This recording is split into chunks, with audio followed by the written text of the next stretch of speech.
It's working, right? Okay, all right. Okay, thanks, Gordon, for the introduction, and thanks, Zach and Ramya, for all the inputs and discussion sessions. And thank you for Gordon's patience. So we're going to have two parts. The first part is the introduction of the paper, maybe a little bit more background on the physiological side and what the authors are trying to do, and then a little bit more in-depth on the processes and methodologies. After the break, we'll have some presentation on the results and what are the findings and discussion points, etc. So to start with, there are lots of alternative communication. So what the problems are mostly for people who has problems speaking. So there are alternatives like use your hand, eye or head movement detection to try to allocate the cursor to pinpoint the letters, or using a brain-computer interface. In this case, this is one example of a brain-computer interface. But a lot of those brain-computer interface, they use EEG. So they use surface plot on your skull, electroencephalography, instead of these papers, which uses ECOG. I will explain the difference between EEG and ECOG. And the goal here is none of those are currently even close to the natural speech, which is roughly 150 words per minute. And the most they can achieve is around 10 words per minute. So just imagine picking letters by letters and try to spell what you're trying to say is a lot slower than if you just say what you want to say, right? So the solution here is to take the ECOG data. And ECOG data looks like EEG, looks like noise basically. So where? Oh. Thank you. So when you take a ECOG, just like EEG, it can decompose into different frequency bands. And in this paper, they're going to use the highest gamma, so it's the highest frequency band, and we call it high gamma frequency band. And they also use a low component, lower frequencies, and which is kind of an aggregation of the lower band frequency signals. So taking the ECOG as the input, do the signal processing, and the output is to produce synthesized voice, synthesized speech. So you have electric activity of the brain coming in and generate speech. So that's the whole idea for the whole paper. So they have 5 epilepsy patients. Why epilepsy patients? Because they need to do some treatment that require implant of electric prods under the skull. ECOG are signals captured on the surface of the brain. So you need surgical implantation of the probes actually. That's the difference between ECOG and EEG. EEG is mostly just surface signals, but ECOG is actually implant on the surface of the brain.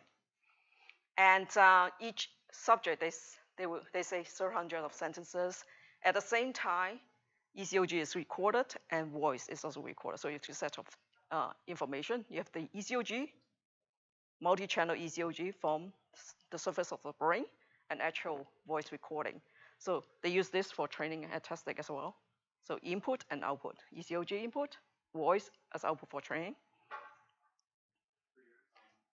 Will you talk about where the electrodes are placed in the future? Yeah. Okay. Don't jump ahead. I'm asking. Yes. I'll ask you some. Okay, so the procedure here, I think this is a really good image they provide. Is okay, you have the patient doing activity. In this case, would be saying some sentences, and the ECOG is captured. Signal processed into the DNN. So before taking the ECOG, they extract the necessary information here. I will talk about that later as well. And they feed into, they call it 2-stage BRSTN RM. But if you are familiar with encoder-decoder, it looks basically just like an encoder-decoder architecture.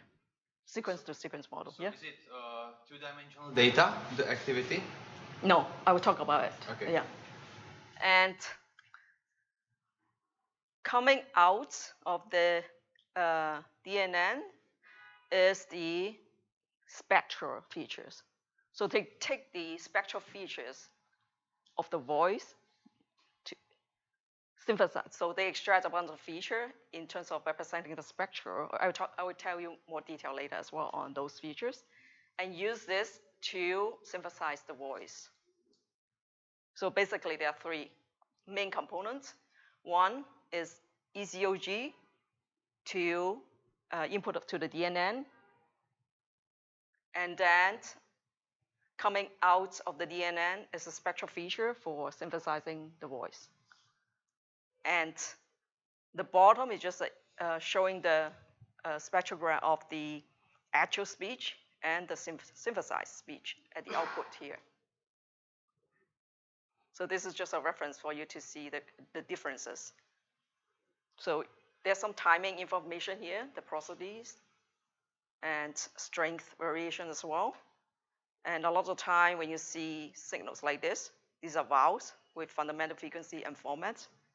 And consonants they are usually like high frequency noise. Yeah. So if you look at the bottom one, it is similar. They capture something, but you can tell it's not 100% accurate. But question? So this is prior art, right? I mean? This is prior art. Prior what? This is prior art. This is what. This is the the work before this paper has been done. Is that right? No, this is the actual. This is just example. Oh, so it's like still two stages. First converting to kinematic one on that. Yes. They compare one stage one. I will talk about that later too. How do they have LSTM decoder? I will explain everything later. Okay. All the details later. Okay. So just a question. So the first graph is the input and the lower one is the output? Is that the top is the training, the actual they want to achieve. The bottom is the synthesized, generate result. So they supposed to, ideally, this will be ideal result. This is the ground truth. Mm-hmm. And this is the what is being created. Yeah? Okay, so from now on, synthesized means it's the one generate from the system. Yeah? Okay. What do you mean by spectrum? Okay, spectrogram is the time frequency representation. So this is the time domain. This is the frequency domain and the strength in each frequency beam for that time. So that's what spectrogram means. Yeah. Okay, so in your voice, in the one-dimensional voice, you can represent it into TF by windowing into different window size and project it into frequency. Each window will have each frequency vector. So that forms the spectrogram. So there are two ways to draw a spectrogram. One is directly map it during synthesis. The other is produce it, then record it by a microphone, then map it. Which one is it? This is recorded. So they take the recorder. You produce a sound, then via a recording device, you input this. Oh, you mean the synthesized one? The synthesized one. Yeah, I would assume it is. Yeah. So it's generated, then recorded, then mapped to the probably, spectrum? Yeah. Okay. Because this the actual recorder feature is not the spectrogram feature. It's frequency band, 25 frequency. Oh, I'll talk about later. Okay. Yeah, it's not exactly the spectrogram vector. Okay. Yeah. Okay. Good question. That's a. Excuse me, to summarize my understanding, so you take some signals from the brain, right? Then you try to separate signals into kinematics, which is corresponding to the mouth moving, and also acoustics, and then try to train models to get the distribution back that has caused it, like this speech. Is that? Yeah, more or less, yes. So if you think of this as a. So how do you find the kinematics and acoustics and forget about the noise? Later. Okay. Yeah, but in a nutshell, if you look at this, it's just an encoder-decoder architecture, right? Sequence-to-sequence model. So you're trying to embed whatever is coming in and then try to decode it afterward. Lots of different signals from the brain. Some of them are corresponding to you talking, improving speech. Yeah, yeah. So you will talk about it. You will talk about it. Yeah. Thank you. So the whole idea here, this is the same thing what I talk about, but a little bit more detail in terms of features. So you have the ECOG signal coming in at point 8. I found the labels are a little bit confusing, but what it means is at this point you have ECOG signals. So it depends on how many electrodes, how many channels coming in, and then after a bunch of signal processing, you put this into point B.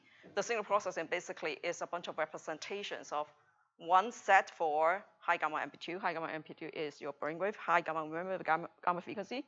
The ECOG, the highest frequency band on the ECOG when you do decomposition. And the second one is the lower frequency components. This one, it captures pretty well actually your porosity or energy level, so or enveloping, and they just leave it there. And here, at point C, you have the 33 kinematic representation. So kinematic representation is your physiological representation of your tongue, of your mouth, of your soft muscle in your, let's say, supralyric portion, and your lyric portion of the physiology part. So they use 33 to represent. If you look at the paper at the end, they will talk about, okay, to generate sound, it involves 100 muscle parts. But this is not going to, they are not using that much because they have done a bunch of studies. And they selected 33 instead. So this is part C. And at part D, they used 32 speech features. I'm not sure why they choose 32, but it's very likely because of the toolbox they're using. And so the toolbox use that kind of features. Maybe that's why they use it. That's my speculation. But what is a speech feature, for example? I'll talk about that later. Okay. Yeah. We're not there yet. We're just explaining the whole process. So you're going to go in detail into each step? Yes. Yes. Okay. How did they pick the speech feature from the 33? They picked 32? Later. No. We'll talk about the features later. Okay, so the first part, you have ECOG signal, and ECOG signal is each electrode is one channel. And what they do is, taking the ECOG, they decompose it into 2 sets. So each channel becomes 2. Now you have 2 input vectors instead of just 1. And what it does is, if you look at this, this is patient 1's electrode map. They don't use all of them. Each patient has a specific set of electrodes or channel they use. And this electrode area is trying to cover this brain area. And if you look at that, IFG, this is it stands for inferior frontal gyrus. So inferior frontal is basically the bottom of your frontal part. And what it does is to help with speech production. And then STG, this is your temporal. The upper temporal side, the superior temporal gyrus, this is for language comprehension and your feedback, auditory process. So you listen to what you're talking, you adjust your voice, your speed, or your volume. This is more like a feedback mechanism. And then ventral sensory motor cortex, this is the actual speech production. That's the part that controls your muscle on your speech production of your physiology. So they have 3 parts, 1, 2, 3. And they will do leave on out later as well, and we'll talk about that later. And but as you know, the most dominant components that affect the speech production is the blue area, because that's the sensory motor cortex for speech. So do they work simultaneously, or what goes first, what follows? What? These these parts of the brain. Right. When I talk or am talking, Right. what part of the brain, is the first one?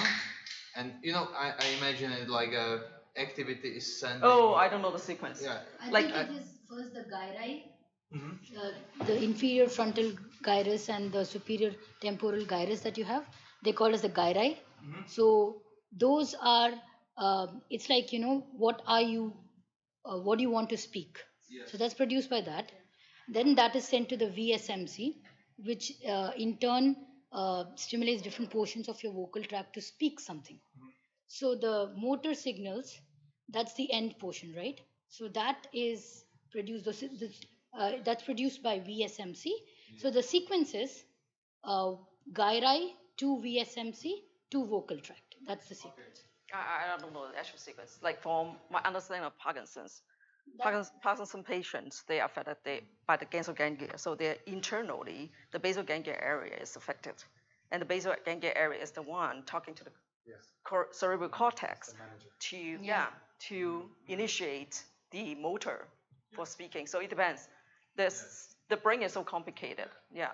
And it also, in many levels, it works in parallel. So, Yes. Right. And although it's a good analogy for understanding for sake, but in general, we can't really say that's exactly. Right. Yeah. Plus, I'm not neurology. It's not my area. Sorry. Okay. So the signal processing side is you have your ECOG signal sampling at higher frequency. So sampling frequency at over 3,000 hertz. And they do the signal processing. They do a Hilbert transform and then low pass it into 200 hertz to get the gamma frequency component. And they also use a fifth order Butterworth to extract the low frequency component. So now you have every channel becomes 2 vector. That's why I say times 2, whatever, how many numbers of probes they use, it becomes 2. And after that, it calculates the CIR score. So they have a window size of 30 seconds. What is your mean average? So this is your mean average. What is your CIR score? Assuming it's Gaussian distribution. And if you're here, that's your Z equal to whatever standard deviation. So each we have one vector of Z. That's why you have 2 times number of channels. Any questions? Good? Signal process is easy, right? Sorry, say the last piece. 2 times number of channels. So you have per channel you have 2. Okay. So this is the ECOG channels. Yeah. So each channel becomes 2 Z score vectors. Z score. Yes. Yep. So far so good. So in the previous slide, is the chip implanted into the brain? Yes. Surgical implant. Oh, so how do you determine how much dots there are? How many dots there are? Okay, good question. They do MRI, but usually surgical implant, they have surgical implant as well. So the surgeon will know how many, what is the size, how many plant for sure, right? You're not going to just throw it into a patient. And how long does the surgery have to be before you? I don't know. I don't know any surgical, not a medical doctor either. Sorry. How you got it to the patient? So you select this patient because he had that part of. Because he has epilepsy. This is more like piggybacking the epilepsy treatment. This is a part of the epilepsy treatment. That's why all the subjects are epilepsy patients. So does it also stop them from having seizure? Is that why they? I don't know. Wrong person to ask. Okay. How long go? Because it sounds like they have these are epileptic patients. They come in and then we fix something else. Otherwise, For me, it's more like monitoring because after all, you're just capturing ECOG. I think they've mentioned about this. So these 5 patients of epilepsy, they were being treated for something else, but they got the written consent of these people. I see. So they participated. Yes, they participated. Yeah. So they were participants. Yes. So in terms of the software, how do you get the signal? So the software is already sending the signal somewhere. So then you capture everything is recorded. Yeah. You are not going to do that online. Otherwise, it's going to once it's done the session, then you lost everything. You capture everything. So you do that many times, trials and error, do different testing, right? Okay. All right, we're done this. Okay. So I just want to say, so you do a lot of component analysis to get the frequencies and the spectral analysis. Like right then you start doing the modeling usually. Yeah, so in terms of the signal on the chip, how does it transfer into signal that you process? No, there's no signal on the chip. We record a signal into, let's say, a computer. So it's digitized. It's digitized on the chip. Okay, so now before we go into the DNN part, they don't have the articulatory kinematic model. So what they did was they infer it, they statistically infer using a statistical model to represent it. And 33 kinematic representation. I'm going to talk about the detail of how do you infer it, or I will explain why they cannot capture the kinematic as well. So they have 33 features. There are 12 kinematic features. Kinematic features usually are the ones that's measured on 3 on the tongue. They have 3 sensors on the tongue, one on each incisors, your teeth, one on each lip. But they only use 3 on the tongue, the jaw, and lips. So in this kinematic feature, and there are 19 or 18. I'm not sure because at the external data at the back is 19, but the document itself, the description itself is 18. So I just put either 18 or 19, something like that. Either way, that's total. You get 33. So the third part is more like the laryngeal, the pitch, the enveloping of the voice. So in total, there are 33. So this is the part I emailed the author, but hasn't heard back from the author. One, where do you get the last one from? Is that from the signal, from the speech signal, or? Yeah, from the speech signal. Good question. This is how they infer statistically from the actual speech. Yes. I didn't get it. Why do you have to infer this kinematic model? I will explain it later. So you will just explain it? I will explain. Coming up next. So this is the EMA, kinematic model they usually capture with electromagnetic articulography. So what it does is you see the position, this is the placement of the sensors. Okay, this is a person. So every dot, you have a wire coming out. So what they do is, this person with all those wiring is placed inside a magnetic field. So it has a 3-directional isotropic magnetic field. And the way to measure activity is by movement. So magnetic induction, anyone know magnetic? You know magnetic induction. EE people, you will know. So right-hand rule, right? Force, your flux, your current. Depends on how you move. Your current, you will generate current. The current itself tells you the position. Because you are under a magnetic field. Any questions? For example, this deals on the lung or on the, for example, tongue or whatever. Right. So it's not the same experience as a person normally talking. Yes. So how do you? So when you talk, right. You move your tongue. Right. The movement will create current because you're inside a magnetic field, right? But when you put these stuff in order to measure that, it would change the experience of talking, so the brain would experience it differently. How do you know it's like? They're supposed to be. Okay, the whole concept is your brain activity should be able to represent the mapping into the kinematic part, and this is the kinematic part. When you say your tongue position is different, your angle is different. It tries to capture the position. Yes, it's trying to capture the position, the representation from the brain represented into kinematic. So you get the brain signals from one different field, and this one just gets the movements of the tongues. Yeah, so this is physiological representation of the person when they talk, but they cannot capture that because of the magnetic field. Which magnetic field? In the EMA, it's a electromagnetic. So the person who's talking is under electromagnetic, three electromagnetic directions. And that's how they capture the EMA data. But in this experience, because they cannot use electromagnetic field, it interferes with the medical equipment. So that's why they infer it. They use statistical model, use the audio signal, the one you were talking about. So use actual voice, encoder-decoder try to represent the kinematic in the middle. So same architecture, encoder, decoder. There are, this is a little bit in parallel, so I say it very quickly. There are other methods that you can see where the tongue touches. So like in what is it? What was it? Like which parts of your? Oh, there you go.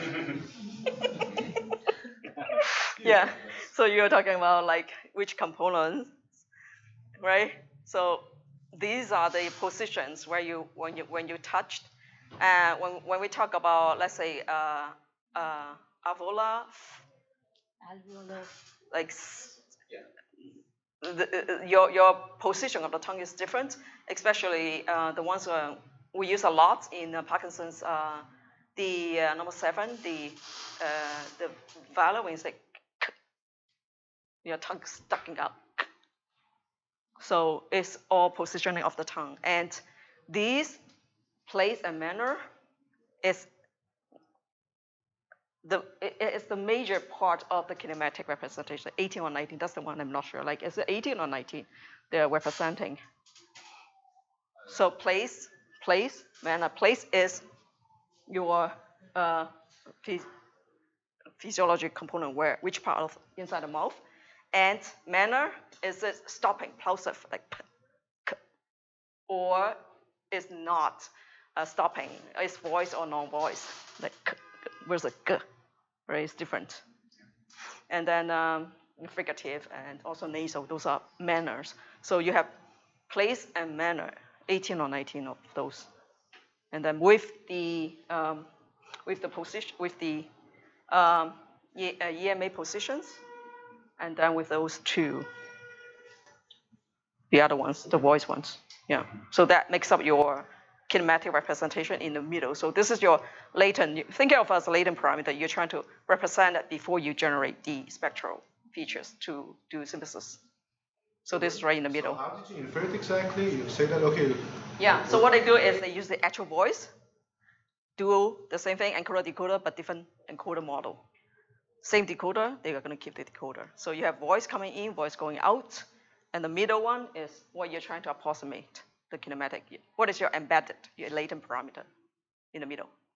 Just think it that way, then it's easy to understand. No, I understood that it's not possible to get this kinematic representation. No, not for this. So what you try to do is here to say that given the voice, I can try to get that representation again. Like for example, predict how was the tongue moving at that time, right? Right. So how did you get that? They use statistical inference. They use statistical model to represent that. Yeah. So they have this previous model that they have tried to use it, like which was like a well-known model in the literature, right? I don't know. What they do is they have statistical model kind of general for initialization. So they start your encoder-decoder. You have a statistical kind of where's your starting point? What are you going to approximate? So they use the initialization using the actual statistical model, and we train a little bit. I think like there are two possibilities here that I'm thinking of. So one is that you have transcriptions of your places of articulation, and then you have data, and then you encode and decode those. Right.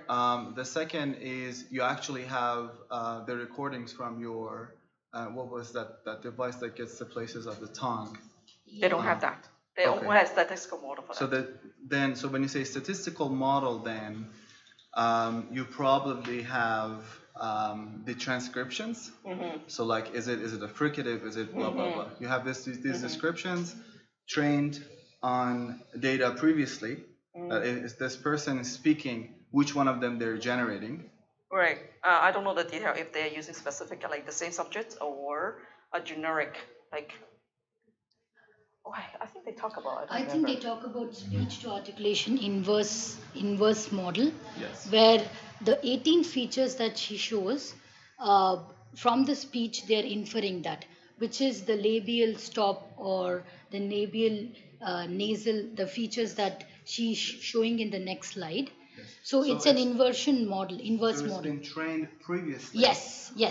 On a data set. Yes. Where you have people speaking. And then outputting the speech features. Yes, the 18 features. Yeah. They are binary features. one, whether it's present or not. And then that, like there is a model which is called as the speech to articulation inverse model, where the speech is fed and the 18 features, they get the exact values for those features. Yeah, just wanted to clarify that. Is it signal we're decoding to, or is it the places and manners of articulation we're decoding to? Right? Yes. So there are two things, that 18 and the 12. The EMA that she talked about, that refers to the 12 features, and the 18 features are generated using this inverse model. That's right, but you're not using that. No, they have two separates. Encoder-decoder. They keep the decoder as it is. They replace the encoder part. The encoder part, when they were doing statistical model for this one, is it takes the voice, the actual voice, and like you said, it has a script and everything. But I'm not sure if it's the same subject. So they use that to generate this statistical model for this representation. So you mentioned first that like they have 5 patients, and I mean each patient electrodes are different. So the data is different for each 5 patients. Channels are different. So I guess like they have to train 5 times, like for each patient they have to train everything from scratch. No. From my understanding, it looks like you use the same DNA and they use it for all 5. But because the channels are different, like the data, the input is different, right? So how is it relevant? We don't have channel. The channel could be different. The channel numbers probably the same. You take the ones that's better represent for this subject. I don't know. I don't know the detail. The problem is there's no detail like that in the paper either, so I don't know. But I would assume. So what I'm saying is like even here they have to train those movement of tongue for each patient individually, and then. No, not my understanding. Because they at the result they talk about if they do. I talk about that later. On the stage space later. So is that this generalization? Maybe this helps. Right. If you think about, that's my understanding, and correct me if I'm wrong. It's very similar to speech to text, where you just transcribe things to text. Now instead of those, you transcribe to the phonetic representation of it. Text to speech. Okay. Whichever. Whichever. I don't see a signal but speech. Right. And for that, you can always use a general model, right? So think of speech to text algorithms. So what I'm saying is like, my question was if the input data is different for each patient. So by that you mean the signal of their voice? No, the brain. Oh, the brain is the other way around, right? Okay, I see. Yeah. Okay. Fair question. Yeah, we'll talk about that later. And good discussion. Yeah, good discussion point. Can you mention that later when you talk about discussion? Yeah. Okay, so this is the second part, the second stage in the middle, how they extract kinematic. And the last part coming out from the DNN, this is just synthesized, and they use a FaxWorks framework. You use the FaxWorks framework in the methodology part. It's not in the actual main body of the paper. So that's why I said the 32 spectral feature is related to what kind of suite they use it, because this is a suite to do basically. These are the acoustic feature, and this is speech synthesized. And so what they do is those 32 features, they have fundamental frequency. Anyone know what is that? F0, right? Okay, so when you do voicing, when you voice, like it could be vowel or voice out a consonant like L, W, like woo. Those ones has different frequency band. Fundamental frequency is your minimal frequency, the highest magnitude of your minimal frequency, and then each energy band has separate. So fundamental frequency F0, that's your kind of my normal pitch. Like kids will have a higher pitch. Just think it that way. So kid has higher F0, guys has lower F0, and then you have resonance, different resonance bands. You can detect people by the F0s. It's like a signature. No, I'm being truthful. No. Okay, it's hard. No. Okay, and then voicing is, is it sounding or not sound? Like p, t, k, these are not voice. But if it's ba, it's the same. P, ba is the same. It uses the same muscle, but one is voice, one is not voice. So this is indication of this sound is a voice or not voice. And of course, you have mouth frequency, capture coefficient. So anyone do any voice, we know what that is. I'm not going to go through the whole algorithm. It will take a day. No, it will take half an hour. So those are the 25 coefficients, first 25. And then 5 as a band, voicing strength. Again, we'll go back to the voicing thing. So taking this into the fast box, it gives you the basically synthesized voice. Yeah, so clear? This is just like 3 stages, before and after, and then we go into the middle. Good? No questions? Okay. All right, so these are the 25 MFCCs in green.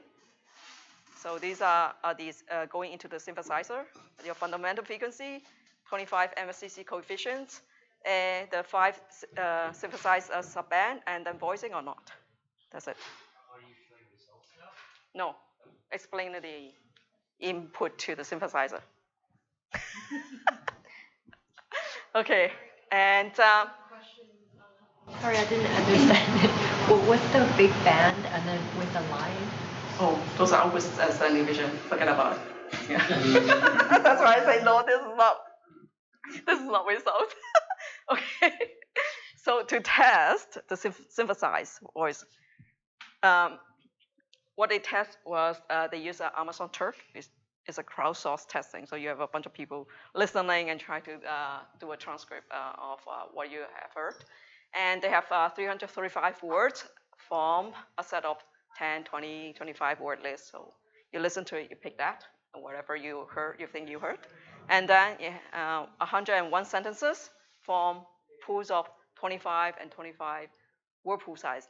Originally, I'm not sure what they mean by this, but then the result is basically, okay, you listen to that, select from those words what you have heard. So it's like multiple choice, what you have just heard. Have you, these sentences they are included in this 25 word list. So pick the word. I thought they wrote transcription because I also read somewhere about spell check, error correction, but then the results at the back, I will show that after the break is actually selection from the word list. So I'm not sure what they actually did. And then they calculate the word error rate, and they also calculate, in terms of a signal side, is the malcapson distortion using a referenced synthesized reference sound. So you have this should be ideal synthesized voice. And the actual being generated from this ECOG is that. So what is the distortion? They calculate based on the 25 mel frequency capstone coefficients. So 25 MSCC.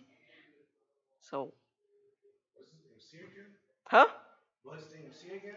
Is the distortion of the synthesized voice. So ECOG to synthesized voice, and how much distortion is that using just a referenced? No, I'm saying like MCD minus MCDY hat, right? Yeah, so hat is the reference.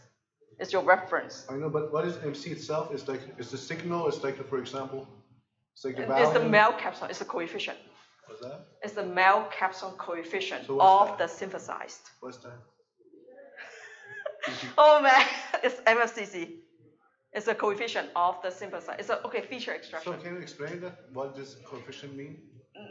No, it's a huge algorithm. Okay, go to my Twitter. My Twitter has the algorithm there. Okay.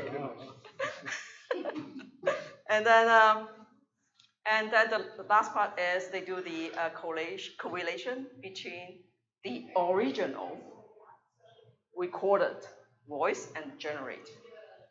Decoder, sometimes they use the decoder. So the synthesized voice. So this is what the patient has said. This is what the machine had generated. And they do the correlation calculation on the acoustic features as well.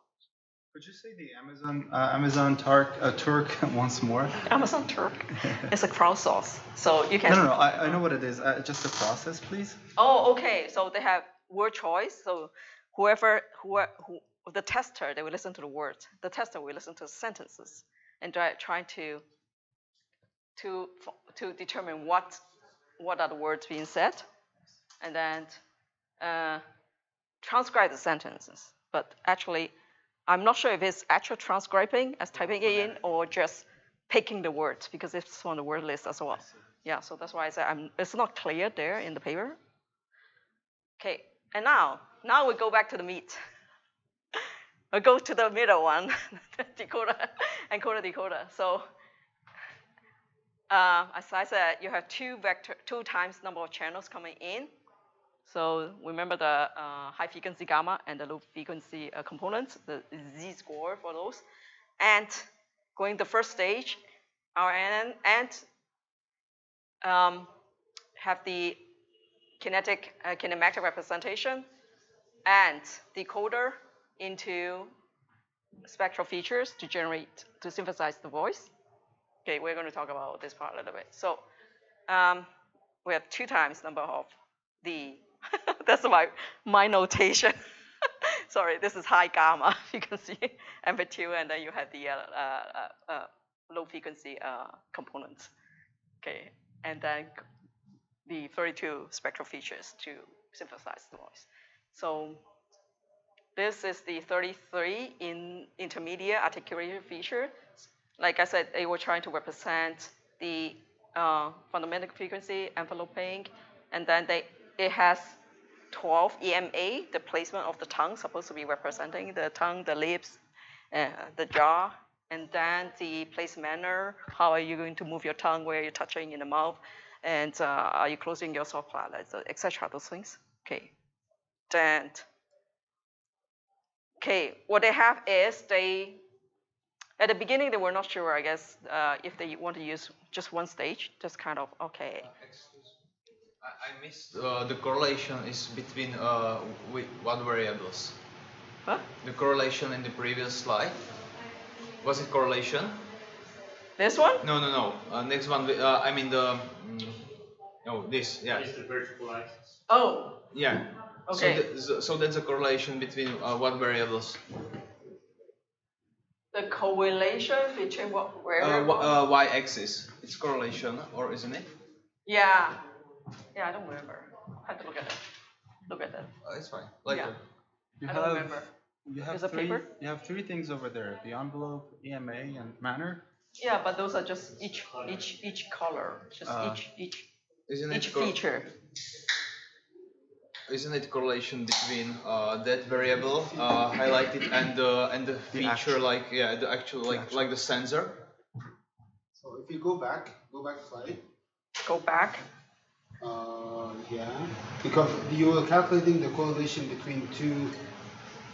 In one of the slides. This one? No. Sorry, that's. Not this one, no. This one? Yes. Oh no, this is the original and the synthesized. What is the correlation? How close they are?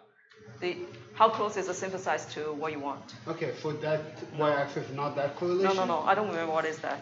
I use that graph to show.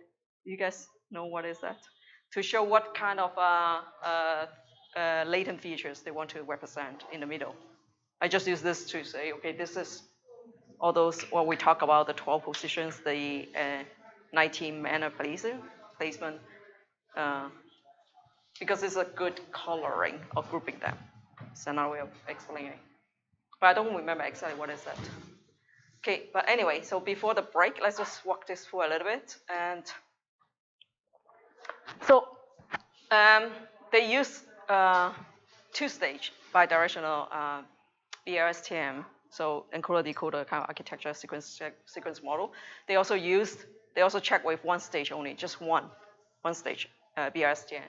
And what happened is they found with the intermediate articulatory kinematics, so two-stage actually performs better. And okay, so the first you have the first stage is representing ECOG to kinematic, and the second stage kinematics to spectral bar feature. I think you guys are all very clear with that, right? Well, again, I'm just going back to my old question. How did you write decoder in BiSDM? I thought they said linear feedback. So it's like the first, only the encoder is by LSTM. The decoder is just plain LSTM. It's a two-stage BS, and I don't have the code. We don't know the code. We don't know the actual architecture, the detail of the. I don't think the detail is in the like. It does say two-stage BLSTM. Yeah, but I don't know how. Yeah, all I know is just linearly back. Yeah, I mean it's a very valid question, because like when you're decoding, right. you need to use one of the decoding algorithms at the end to turn things into your symbols, right? Yes, right. It's going to be either Viterbi, beam search, or other top case sampling. Right. And all of these rely on the fact that you have a sequence, so right, you have right, the right, previous items in the sequence. Right. I don't know how they do it. Yeah. Usually the encoders are by LSTM, and then decoders are just unidirectional. Yeah, maybe I shouldn't call it decoder. Maybe I should just call it encoder. Mm-hmm. I don't know. It is still decoder. It's still decoder. Yeah. I don't know. Yeah. They could have found a way. It's just that I think we don't know how. Yeah. Until they publish for sure. Because it doesn't have to be left to right. It can be right to left too, right? Yeah. So technically you can still do a BiLSTM, but you can't do them at the same time. You can either do this one or the other, and then perhaps you can say which one you're more confident in. Right. So I'm just saying that there are ways, but yeah, if you do both together, it becomes a very complex optimization problem. Yeah, exactly. Thank you. Okay. So the two-stage actually it performs a little bit better in terms of like less distortion of 0.54 dB, and it takes less time to train. And the reason behind is because the articulatory kinematic is lower feature dimension. You only have 33, versus if it's really acoustic, it would be higher dimension. And that's the rationale explanation given in the paper. And but they said if you have a larger data set, basically it converges to the same performance. But in any case, the result on the graph itself, not on the text, the two-stage has lower distortion. And that's about it. And then please support Super Walk. We're looking for volunteer for Parkinson's disease, Parkinson's Canada. Thank you. Thanks.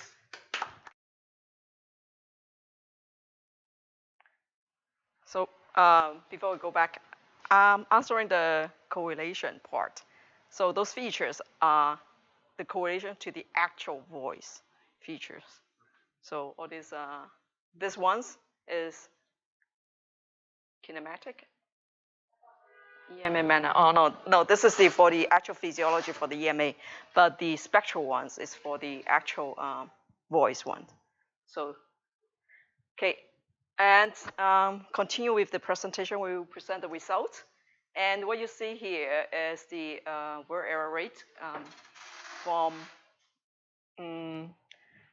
Okay, it doesn't say the number of data set, but this is the A is a 25 word list and B is 50 word list. So you can tell A has less error because the word set is lower.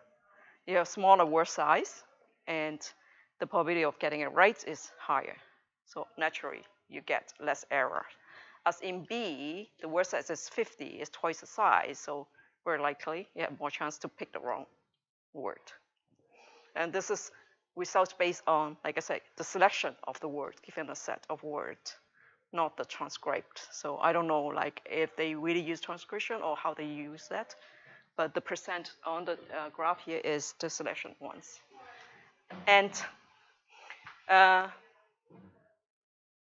this is a different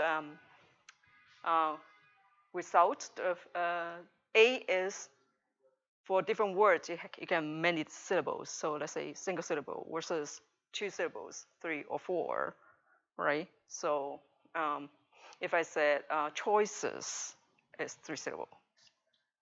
Depends on the word itself. And the darker line is 10 words from the selection of 10, from the selection of 25 words and selection of 50 words. So it tells you basically if you give them less choice, they is very likely to get a better result. They make less mistakes. And from sentences, so transcription of, listen to the sentence and try to transcribe it. Same thing, less vocabulary size or word size performs better than the higher word size. You get the higher error rates with larger vocabulary sets. This kind of explanation, and they also want to understand if you have phenom, okay, the actual pronunciation of the sound, or the phenom is the basically different sound that you can produce. They have 39 versus 39, so ground truth versus ground truth. This is a similarity of each phenom to other phenoms. So ideally, you will only see the heat map has only a diagonal line. That means 1 versus 0. But there's similarity between the phenoms. So they did hierarchical classification, clustering, bottom-up algorithmic clustering to build your dendrogram. And they found basically their grouping of the similarity ones. And interesting enough is there's some overlapping. So basically, if you remember the elevator sounds like those ones, and for some reason they are in the same group, and so they're just going to show even ground truth to ground truth, there's some overlapping. So the synthesized one, the decoder one, versus the ground truth looks even worse, right? Which makes sense generally. If your ground truth is not like ideal, then of course your synthesized is not going to be better than the ground truth. Just a quick question. So I'm looking at, so what is the image on the left I'm looking at? You have different distributions of the same sounds, and you're looking at... No, this is ground truth, and this is ground truth. So it's mapping of ground truth to look at similarity of, even if it's just ground truth, similarity of the sound, basic sound itself. Is there any crossover? Is there any overlapping? Can you specify what is ground truth? Ground truth is... So, okay, so let me okay. I think I should clarify what I'm saying. Okay. So you have, because what's a phoneme? A phoneme is the collection of quite a few different sounds. It could be one letter. It's just sound. So forget about letters. Okay. We're not talking about letters. Right? We're just talking about our... So phoneme is a mental understanding of a sound, which can be more than one specific sound, right? So in English, you have, you can say Viterbi, you can say Viterbi. No, those are about allophone. Allophone of the phoneme. Yes. Variation of the phoneme. So both those allophones are part of a phoneme, single phoneme. Yeah, same phoneme, yes. All right, so I think what I'm asking is, are those distributions of one phoneme, and how different they're, so different occurrences of phonemes, different realizations of phonemes? Is that what you're showing me? Yeah. Okay, so then it makes sense, because if it's Viterbi and then Viterbi, that's a deviation from most of your of your central tendency. Yeah, it's a probability distribution of the phoneme, and then because it's the similarity between different phonemes. So when you project into the other phonemes, that's why it has color instead of white. Thank you. That's a good question. Good thing pointing out. Okay. So, and this is synthesized phoneme. For some reason, I don't know why it's only 39. I'm pretty sure there are One place, yeah, 44. There are 44, I think 24 consonant, 20 vowel, but for some reason they only show 39. I don't know why. And okay, so the second part they want to know is if a person cannot talk, let's say a voice, just try to mimic your muscle movement or try to say something like that. I'm not talking. A voice, what exactly you're saying. So you have the voiced spectrogram representation and then synthesized one. So this is with the voice. You get feedback on the auditory feedback. This is just mind, just moving, almost trying to say something. And what is pointing out is even with the mind ECOG, you can sort of synthesize the voice. It's not as good as if you have auditory feedback, but it's possible. The main point is it's possible. It's not as good, but it's possible. And you measure the differences later on, maybe? No. Because visually, I can't really say. Okay. Oh, can I? So is this seesaw safe? I'm just being mean. Yeah. No, it makes sense. To me, it seems almost identical synthesize and mind. So am I wrong or? I think it's about the resolution. The resolution itself is not very clear. Like if you look at this and this, clearly this, but this is not very clear, right? There's it's like a bunch of spectral disappear. So the color intensity here is the one we're looking at. Yeah. Okay. Yeah. Because they form the formants, right? Yeah. Okay. Intensity. All right. So they also want to understand which articulatory kinematic matters more. So what they do is, they do space trajectory. So you have attractors, and they rotate into PCA direction. Okay. Don't ask me about the detail. Even though if I explain this, it will take probably days. I don't want to go into nonlinear dynamic. But anyway, so just think of it as a PCA, principal component projection, to extract the components. And I think most of us are familiar with this. Yeah. Okay. So the original is in gray and blue. Blue is vowel, gray is consonant. And you have the one with the auditory feedback. The one is just mine. And first PCA, it gives you, you see this is the ground truth. This is the auditory. This is mine, auditory, mine. So they're just showing with the auditory and mine the differences of when you do PCA projection to the ground truth. And then the second component, first component. So what they want to say is, to do this exercise, what they did was they found out first and second components takes 35% of the variance. So that means your eigenvalue basically takes already 35. And the first 10, instead of using all 33, first 10 can already achieve 85%. So 85% of variance. So that means basically all the dominant components are in the first 10 dimension. Okay, and we're almost there. So the findings here basically is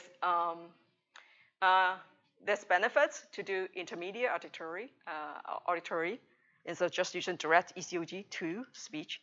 The reason, so instead of using one stage, they use two stage because it performs better. And when you do leave each region of the brain out, let's say you don't use those signal, they found the sensory motor, of course, that one is more significant. It actually changed the accuracy more than if you turn off the other ones. And it has some kind of generative property. Even though it's not trained to specific sentences, it can't generate. That is not in the data set. So what they did is they basically trained the neural decoder with all the sentences versus train a neural with some that is not you want to it's not being trained, but it was able to reproduce. And then the mind speech is possible, and but it doesn't perform as well. The thing about this is to help people who cannot speak, and so it's not for mute people. If it's from the paper, it says it's for people who are paralyzed. That means at some time, at one point, they know how to speak. And in the PCA component, basically just saying the lower dimension, the dominant dimensions, basically the inferencing dimension are basically already capturing the first 10 dimension. Where's the pointer? Okay. Oh, okay. Use a different one. And about patient specific, someone asked about which channel, right? Yeah. Okay. Different patient has different channel selection. Not just the mapping. Each patient has a different mapping. It's also which channel do you use. So this is really challenging in terms of that really minimize your generalization. You can just say, okay, put in a probe, use those channels. No. As you know, our brain has rewiring capability. If your brain doesn't work at one point, it will just wire to another spot. So yeah. And okay, capturing of ECOG, like I said, is not for everyone. You really need a surgical implant to place the ECOG inside your skull on top of the brain. So this is more like for selected few. Okay, takeaway is possible, but this is such a huge topic. We're talking about neurology, physiology. We're talking about signal processing, not just machine learning. You have a multidisciplinary. You need to do this kind of project. You need specialties or specialized skill. I don't know all of this, right? This is a very complicated problem, but it does showcase we can do that. Maybe we need a lot more work, but it's possible. Yeah. And there's a bunch of discussion points. Did you say that if they tried EEG and it didn't work, or they just assumed it wouldn't work? No, they didn't say it didn't work. No, they didn't say. They said. I'm not sure if even EEG is possible, because that's the same data. It's just like the one that they use is more accurate. Yeah, because EEG is very distributed. If you look at their map, their grids are a lot close. I don't know. EEG is what, 65 channel for the whole head.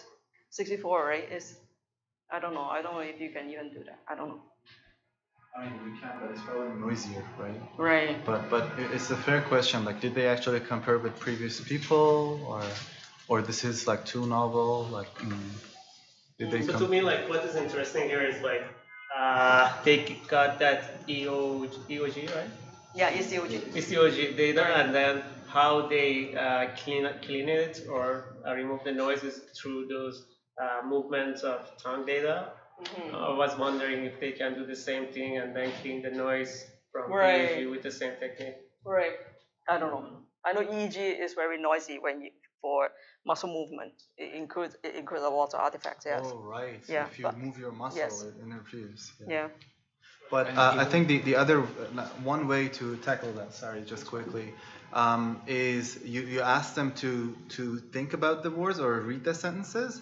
But without eye movement or anything, without saying it. Right. So visualization. Yeah, that's a good idea. Yeah. That's a different thing now, right? Because now they're trying to, from articulate, the muscle movement itself, figure out the sentence. But now you're talking about brain waves more than actual muscle movement. Yeah. That they cannot use the sensory motor. Yeah. Yeah, I'm saying as long as they're not moving. Right. And for some reason, either reading the sentence or thinking of production the sentence, but not moving. Yeah. I know I've read a study where it shows you don't have to actually realize the muscle movements. Right. If you even think about something you want to say, your brain waves are very similar. Yes. Oh, really? Yeah. Okay, I don't know. You don't I have to do that. realize it. Okay. Anyhow, No. Just I was thinking about EAG, and I'm not EAG. EEG. Right. Yeah, and I'm not a doctor, but I know that in terms of noise, Right. it produces electromagnetic field, so it may be the noise itself, no, I don't know. magnetic, I don't work on EEGs. For me, I look at EEG, it looks like noise to me. Except I see like some artifact, like muscle artifact, and that's about it. Like, I don't work with EEG. Still. It's not clean data. Yeah. All right. So discussion points. Okay. Thank you, Remy and Zach. Okay, Zach gave me like a bunch of really tough questions. It's like, all right. Okay. The first one is, why not just go directly from ECOG to phenom instead of ECOG to acoustic feature, then synthesize it? I guess the point being that they use the kinematic features as an intermediate step to kind of enforce some constraints on the latent space. Why didn't they go directly to phonemes? Because you can see that the kinematic features and the way that they're using this inverse mapping to get the kinematic features is kind of a proxy to the phonemes. So why don't they just use the phonemes present in the text directly? But then they wouldn't be able to do the mime thing, right? They want to just move your mouth without. The units, they just I mean, and they actually talk about it in the paper. Remember the advantage of having intermediate approximation? They did talk about actually this is better performance using 2 stage versus 1 stage. I actually put this slide based on Zach's question. It actually is better, and also you need smaller training sets. So instead of using just directly, you can have multi-stage with a kinematic representation in the middle. But okay, actually I kind of misunderstood Zach's question. I thought it's generating directly from the sound, like phoneme sound.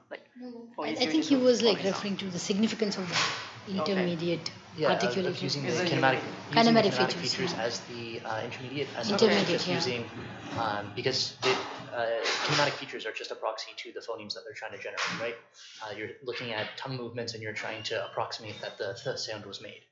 So yeah, so this is 1 and 2 is duplicated. So it's question 2 as well. Okay. Yeah. All right. So third,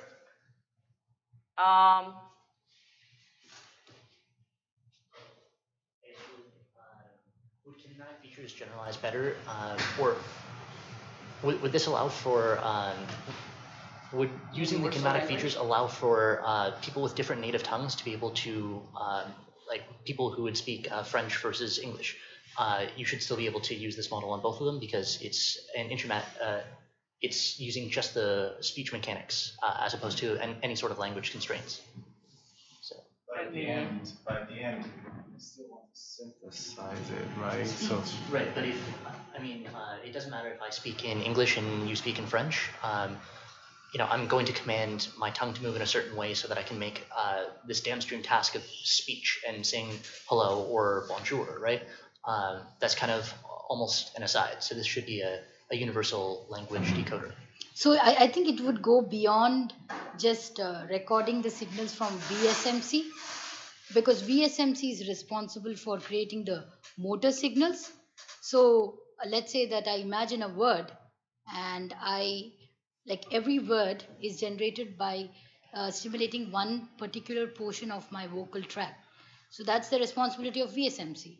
So I think when it comes to what you're saying, probably the cortical signals of a stage before that has to be recorded, so that what we are thinking, how it is being converted to let's say some sort of motor signal. I think that needs to be done if we are talking about a universal language decoding. We have to go one step before that. I think there are lots of missing points. In the discussion session, they talk about there are lots of studies still need to be done, especially mapping of the even kinematic to the acoustic part. So that means Doesn't this point kind of answer the first 2 points? No, I mean, no, like, no. This point is more specific for different language. yeah, so if it goes right away to acoustic, you're losing a lot of information if it is different languages, right? Because each language has its own Different phonemes as well. Yeah. But then if you go right away from the like instead of generating the phenoms to acoustic features right away, you're losing a lot of information there. But if you have that intermediate, you still can use it for multiple languages. Isn't that so? It's not so much answer, but using the kinematic features might open itself to being able to do universal decoding. But if you have a target-specific language, such as English, and you know the phoneme distribution, then that might be a better way of getting that intermediate feature, as opposed to kind of reverse engineering what the kinematic features might have been in the sentence that was said. Right. So if you know explicitly that these are the phonemes that are said in this sentence, and you're trying, you could use that as a target intermediate for an English model. But how complex is it to have that many acoustic features for all languages compared to the phenome? Okay. I don't know if my point. I don't know. Like I feel it's more limited. The phenomes are way more limited than the acoustic features. That's why it's better to have them intermediate. That way you can map them to different languages easier. I think their point is that they're more universal in nature. Right. Than the sounds. Is this what you're trying to say, or than what? So more universal. So the kinematic features would be more universal, but the phoneme set is than what? Than phonemes? Yes. So than the sounds then. So or the pre-realization of the sounds. But my question is, okay, so you're saying that the places, the movements of tongue could be construed as more universal than the sounds themselves, but the model itself, like you use a statistical model that's pretty much language specific. Yes, that's to what predict your kinetics, right? Also, there is a very close correlation between where the tongue is and the sounds being produced, right? So most of it is also, so I agree with you in that regard. I'm just saying that for that to happen, you need to have a physical way to record your kinetics, right? So if had you used that, the way that they're using the like inverse kinematic mapping, they're kind of trying to reconstruct where the tongue would have been placed for when a sound was uttered. Whereas for hello, my name is Zach, you can run that through another model and get the exact phenome, the phonemes for that. You don't need to try to interpolate what phonemes the person said. Like there are classical models where you can look up in the alphabet dictionary or something, right? Hello has this phoneme, and this phoneme. Sure. Right? So you have an exact loss target for that. For a language. Yes, for a given language. So although kinematics are more universal and would allow you to generalize to using the same model with a French or English speaker, if you have a given, I want to speak in English, knowing the phonemes is a direct loss target. But I'm still not able to understand this, because when you talk about different languages, phonemes for different languages are different. That's why every language actually sounds so different. So when the phonemes are different, the parts of the vocal tract that get articulated will be different. But what if you train it? You can retrain it, right? Like you don't have to use the exact model. We use the model. You can use the train model, but retrain it for a different language. That's the point. Right? Now it's way more complex to train it than just having two separate stuff, right? So having that intermediate saves you a lot of complexity. No? Yeah. So that's what I meant by right. It answers the first two. I guess this is what this question is phrased is a better one or not, basically. So I guess you guys agree it's a better one with the kinematic. I partially do. You partially do. Should we have a vote? No, but I think it's an intricate. So I think 2 points. So one is that the exact kinematics aren't supposed to be the same across languages, right? Right. So then you have to train it also, or you have to have a model across that differs across languages. So one, And the second is that if you're going to, well, the second was kind of the same thing. So you are predicting the kinematics, right? You're not, it's not, you're not recording it via exact instruments, right? If you did, then absolutely. Like you would have an intermediate representation, if that makes sense to you. So I think I'm criticizing the fact that, well, if an intermediate representation is going to help across language, not language specific, then probably you would want to have exact recording on that layer, so you can have it regardless of what language I speak. Otherwise, my model would fail me in French, for example. I was wondering if that's, yeah. So, yeah, I guess if you're trying to make a generalized, like across language, kinematic features would be better, but I don't think that that was really within the scope of this paper. It was kind of just targeting how do you bootstrap a language model, and most of the literature around, either ASR or TTS uses phonemes as the disambiguation layer, right? So instead of using a lossy metric for kind of trying to interpolate where the tongue might have been at this point in time, using, building on the past prior work of, okay, there are phonemes in this word, let's see if we can detect these phonemes, right? So that's a good discussion point. Raise a lot of discussions. Okay, next, so both models was trained from scratch. Are there other prior? Where this is prior knowledge? Oh, okay. I think the sentence got cut off. Do you remember, Zach? No. I think this is about prior knowledge. Can make use of. No, I think it's complete sentence. Are there other priors? Can make use of. Oh, can make use of. Oh, okay. The arrangement of the four words Okay. at the end. Other priors. Right, other priors. Yes, I have an idea. I'm not sure it makes sense, but I'll just tell you so you can judge it. Well, because the placement of those electrodes are not accurate, you can only control their relative distance to each other, their relative positioning, but you can't control the exact signal it samples from the brain because of all those effects. For example, the brain build bypassing neurons between them. Right. So it kind of reminds me some kind of video processing problem. Video processing? Yeah. Why? Because all those electrodes are just like pixels. Oh yes. Okay.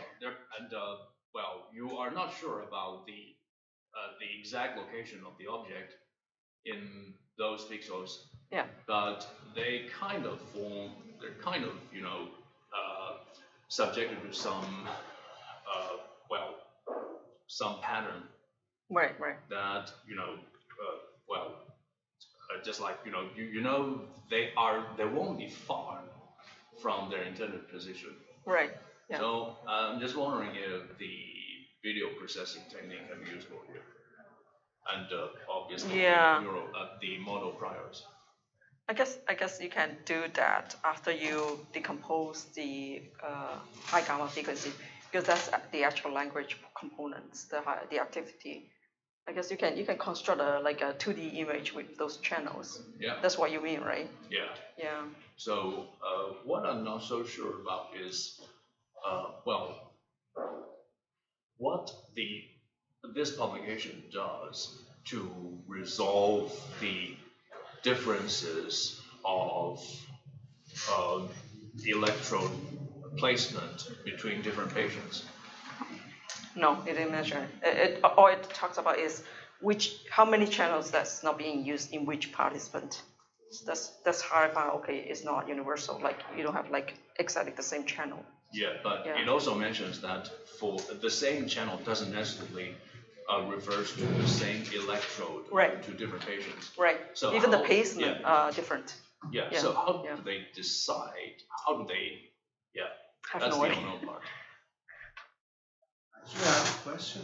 First of all, why do we have this assumption that Like for example, LSTM would work the best on this type of signal. Do you have any idea? Like for example, why not Anyone want use to? another type of like network? So what's the question?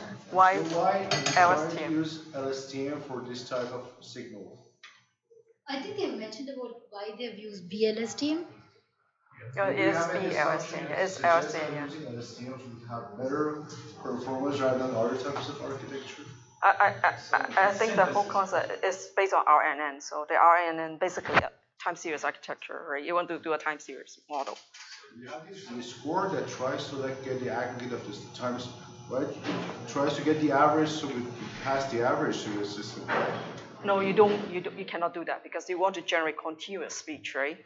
So you're doing time series model. You're doing generating time series components. So that means you need RNN for sure. But why LSTM? I don't know. You could use different neurons. As long as I think it's sequence preserving, right? Because the task like is speech synthesis, a difference, a swapping between the vowels or the phonemes are generated would make for a couple of different words, right? So CNNs don't record that, for example.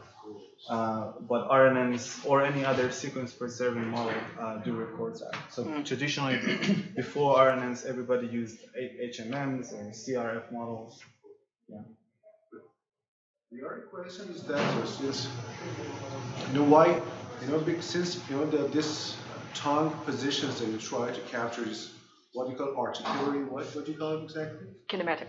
Yeah, articulatory kinematic. Right. These are based on the signals that was sent through the brain, right?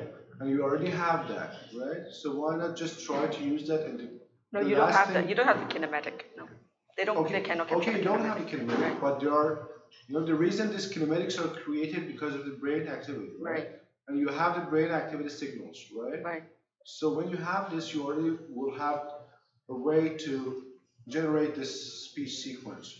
So why trying to use this like intermediate model which tries to regenerate this like these words and this like positions and then try to use it later as an embedding to the model? Yeah, they said it's because the better performance using that's what the one stage versus two stages.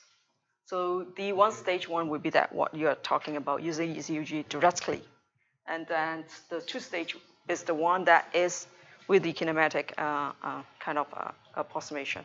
Yeah, the spectral graph, right? No, there's no spectral graph. They just have numbers. They just say this is performs better with the two stage.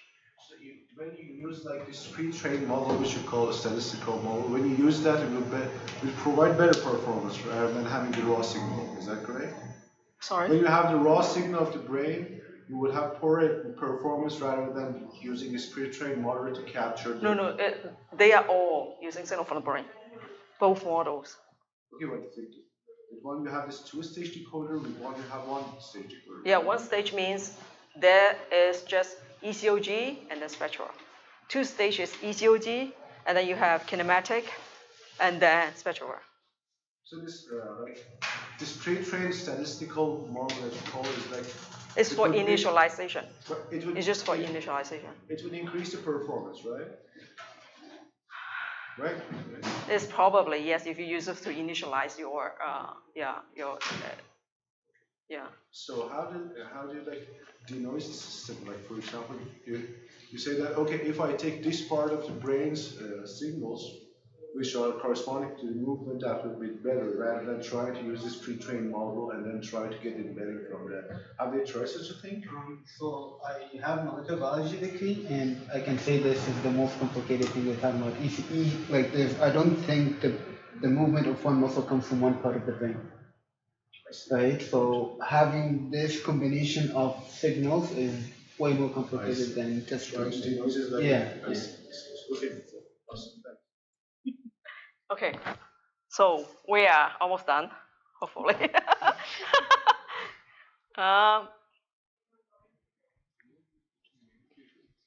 Okay, Zach.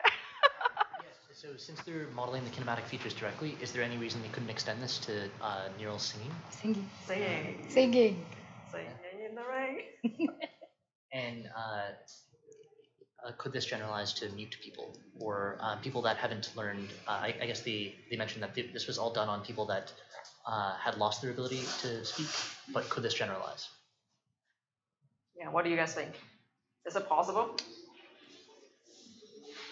People that we should assume that they know how to even pronounce the words, to move them out, right? But I don't know if they know or not.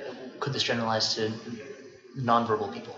Well, I thought they already tested it on non-verbal people. No. They tested it specifically on epilepsy people who Only lost 5%. voice functioning, but like say like low functioning autism or something. Could you? Someone who never learned to speak. Yeah.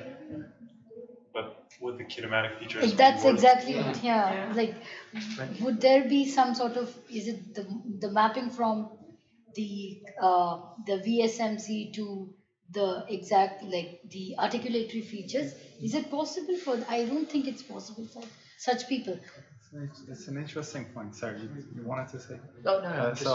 So I was thinking about it while you were saying. So yes, so they never learned the way we've learned because they don't have the same auditory, feedback. If we're talking about people who don't have, are hearing, that they can't hear.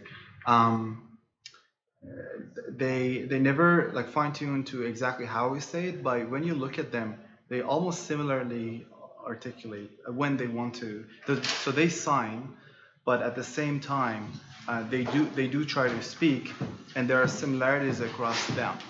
So if you consider it as a separate language, then I think kinematics should also help. Because they have a representation of what this sound should. Okay, stop you for that. For mute people, not for them. Oh. Sorry. But isn't it the same concept? The point that you brought up was saying that you learn to speak by having that auditory feedback loop, and maybe these people might not have had that auditory feedback loop up until present, but this being a mechanism to provide that auditory feedback loop, could they not learn those kinematic features? So you're saying had they had the auditory feedback, then they from neural speech decoding, right? But then you're gonna could you learn speech from scratch using just this, right? Oh, That's interesting. that's interesting. But then your output is text; it's not speech anymore.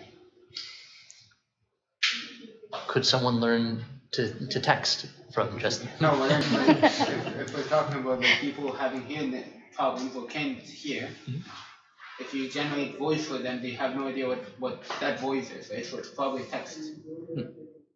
Or you can spectrograph it. Just put your into TF domain, or even voice signal, right? Yeah, running through your favorite wave net. Yeah. So just to get back to you. Sorry. I think I could be mistaken, but I think most of the mute people, the big proportion, why they're mute is because they have. Hold on, no, I could be wrong. Can we edit that out?